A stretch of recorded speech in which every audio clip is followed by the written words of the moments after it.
Assalamu alaikum. The question is about what happened in France. Everybody knows what happened in France?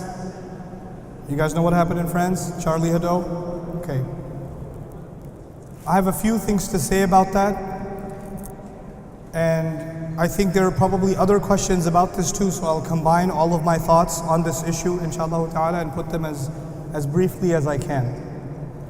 There are two kinds of people who make fun of Islam. Please understand, there are two kinds of people who make fun of Islam. There are people who, no matter what they know about Islam, they will still hate Islam and they will make fun of Islam. You can never impress them, you can never convince them. These are the children of Abu Lahab.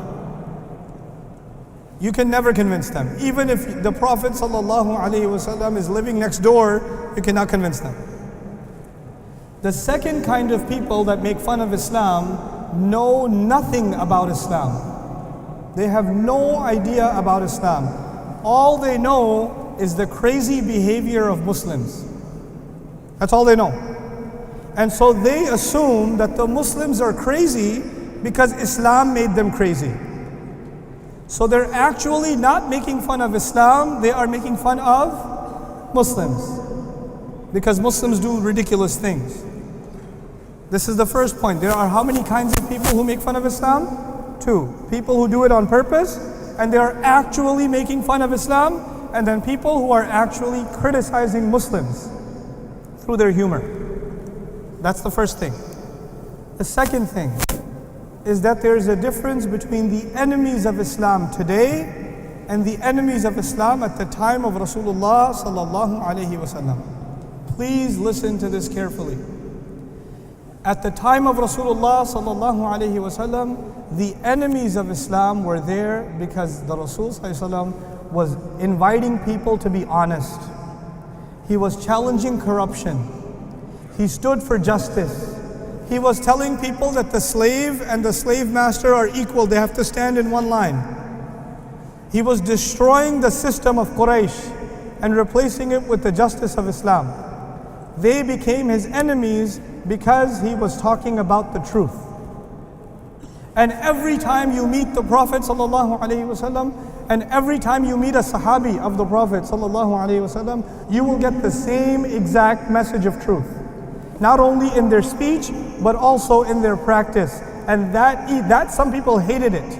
And so they became enemies of Islam. Today, do the Muslims have enemies? Yes. But Muslims have enemies for political reasons, for economic reasons, for social reasons, for business reasons. But they don't have enemies to Islam because we are the champions of justice and we stand tall for the oppressed. They don't know anything about that. We don't do that, and we have enemies, but for different reasons. You understand? So what people do sometimes is they compare the enemies of the Prophet ﷺ of that time to our enemies of this time. Two different things, because they are enemies for two different reasons. You cannot compare two things that happen for two different reasons. Now, how do we respond? The first thing is, Rasulullah sallallahu alaihi wasallam, Allah says about him, وَرَفَعْنَا لَكَ ذِكْرَكَ. We raised your mention. Every single day when the adhan is recited and somebody recites, أَشْهَدُ أَنَّ مُحَمَّدًا Rasulullah, if the sound goes in your ear, what do you say?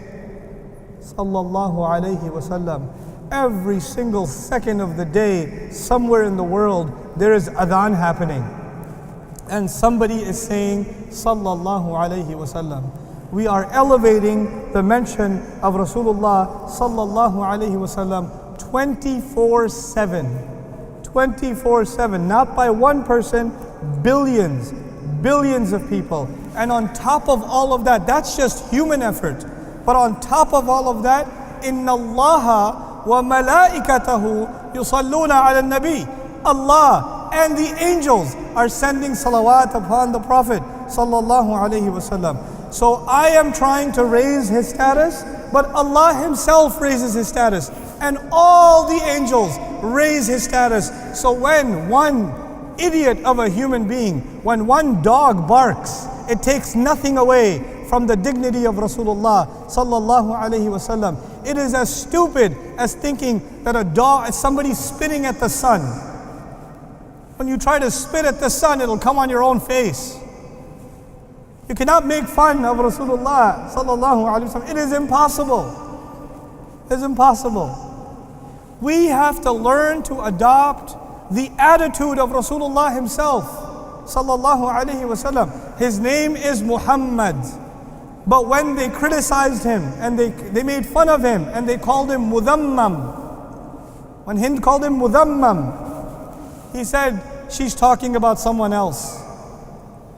He just said, I don't know who that is. She's talking about someone else. He did not say, how dare you call me Mudhammam. No. Wait. Don't worry. Let it go. You don't have to.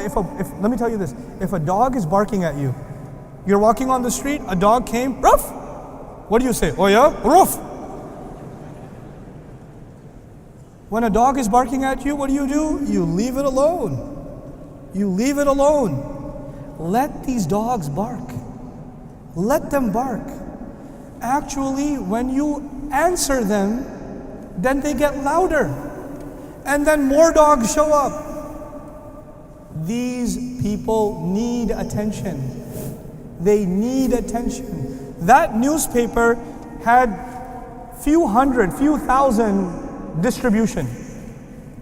After the Muslims protested, after the Muslims did this idiotic thing, they did something the Rasul would never allow, sallallahu alaihi wasallam, when they killed these people. Did they honor the Prophet? Now that same cartoon that some few hundred people saw has been seen by millions, if not billions of people. These people think they helped the Prophet ﷺ. They spread the problem way more. They helped the advertising more than anybody could have done. More than anybody could have done. Actually, the people who made fun of the Rasul ﷺ did a crime. But the Muslims did far bigger crime. Far bigger, because they spread it all over the world. There are even people saying, hey, I don't know what this cartoon is, let me see. Even the Muslims are looking at it. Don't look at it. Don't look at it. Don't spread it. Because even when you click the video or click the fan page or whatever, just to see, I'm not a fan, I just want to see what they did. Then you are adding to the hit count, yes? So it looks like it has 10 million hits or 15 million hits or whatever. And you know what happens on the internet, right? When something has a lot of hits, and you say, let me look at it, it has a lot of hits. So you are supporting it, even if you're against it. The best thing to do when a dog barks is what? Ignore it. This nonsense will continue, and wallahi, much worse than this has already been done. It's been done. And it's not new. It's been happening since the time of the Prophet ﷺ. So we need to understand, first of all, this does not affect anything. Then the next point. The next point is, am I offended? Absolutely. Absolutely I am offended. Are the Muslims supposed to be offended? Absolutely. I have a suggestion. I have a suggestion that Muslim organizations, Muslim governments, Muslim institutions bring lawsuits. Take these people to court for defamation. If the Jewish community in Europe can ban the conversation about the Holocaust, you cannot deny the Holocaust in Europe. You go to jail. They say they have freedom of speech until you talk about the Holocaust. In America, you have freedom of expression until you burn the American flag. There are some things they will not let you do. Every society has some things that are offensive to them. Muslims are no different. This is offensive to us. But I am arguing we have to learn to speak their language. These people, they don't worship anything except money. All they worship is what? Money. When we protest and we make a lot of noise, we give them publicity. And when they have more publicity, they make more money. But when we take them to court and we sue them for millions and billions of dollars, they lose their money. We need to learn the language of attack. We need to become more sophisticated in our attack. Protests will not do anything except help them. It will help them. And you know, right? They've been doing this for a long time now. They made one cartoon, the Danish cartoons, you remember those? Then this happened. Then you had the YouTube video, more protests. Then you have Charlie Hebdo, and you know what? This is not going to be the last one, because they know they can get the reaction out of the Muslims every time, so they will play with us every time. We are falling into their game. We have to understand the game and play it smarter than them, and not be reactionary. This is what I think. Allahu Ta'ala a'lam. This is what I think. I'm not saying do nothing, but I'm saying react, but react intelligently, react collectively, react in a sophisticated way. This is what we have to learn to do. We have to mature our response, inshaAllah ta'ala.